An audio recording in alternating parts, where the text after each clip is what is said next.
felt like after a breakup, everyone around you was bouncing back while you were still bawling, Instagram stalking your ex, and hanging out at that park you knew they liked so you could bump into each other? Asking for a friend, of course. But maybe it's not all our faults that we struggle to survive breakups. Maybe breakups only suck so much because our culture has failed to teach us about love.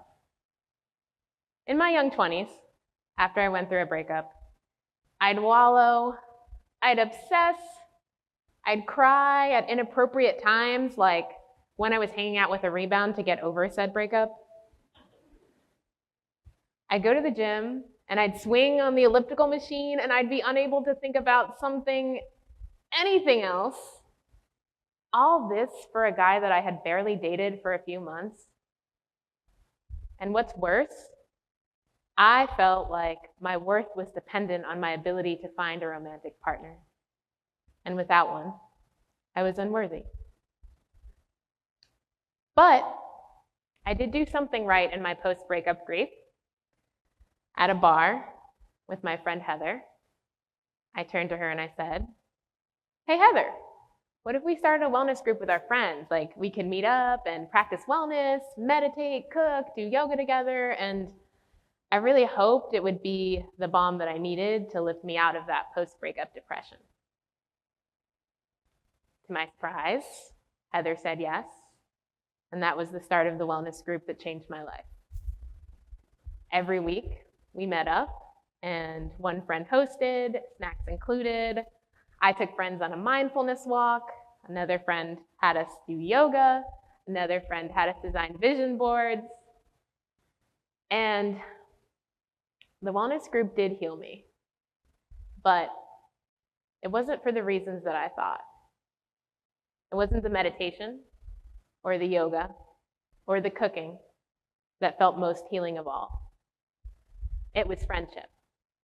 Reliably meeting up with people I love that loved me every week. It was that wellness group that made me question all I was raised to think about love. Here I was feeling unlovable without a romantic partner, when every week I had evidence of just how loved I was. And why shouldn't that love matter just because it came from friends? Why had I been raised to think that finding a spouse was more important than finding friends? That my entire worth was based on whether I found a romantic partner, and that without romantic love, I had no love at all. You see, we've been taught to place this hierarchy on love, and romantic love is at the top of that hierarchy. We need to find that one person to complete us. But we're never told that that one person is a friend. And that's because platonic love is at the lowest rung of the hierarchy. Significant only in that purgatory between when we leave one nuclear family and find a new one.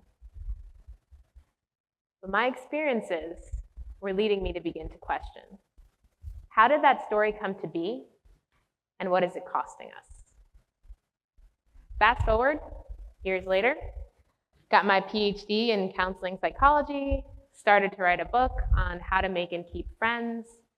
And as I delved deep into the research and the historical text on friendship, I began to realize some of my skepticism about the hierarchy that we place on love is warranted. Because Western culture didn't always devalue friendship for romance like it does today. In fact, before the 1800s, love was arguably not a part of marriage. Family members chose a spouse for you, and they chose someone who had resources, or whose family it would be an honor to unite forces with. It wasn't love then that was at the center of these partnerships, it was practicality. As historian Stephanie Coontz put it, for most of human history, it was inconceivable that people would choose a mate based on something as irrational as love. But even though love was not necessarily a part of marriage, it was often a part of friendship. Friends at the time would do things like hold hands, write love letters to each other, carve their names into trees. This was all normal. But it's not normal anymore. I know this because there was one time where it was one of my best friend's birthdays, and I wrote her a card and it said, "I love you. I feel like I've known you for many lives, and I will know you for many lives to come." And you know what I felt in that moment? Shame. Shame at loving a friend too deeply. So I took that card, I put it in my basket, and I never gave it to her. Why do we get so much less permission now to share love with our friends compared to our spouses? Well, it has to do with the rise of homophobia as we know it today. Before 1867, there was no such thing as straight or gay. People were stigmatized for having sex with someone of the same sex, but not for being or even seeming gay. So friends were free to do things like hold hands and cuddle and write love letters because none of this is actually sexual. But then came the rise of two prominent psychiatrists, Richard von Krafft-Ebing and the man who I hold personally responsible for ruining friendship and a lot of psychology, Sigmund Freud.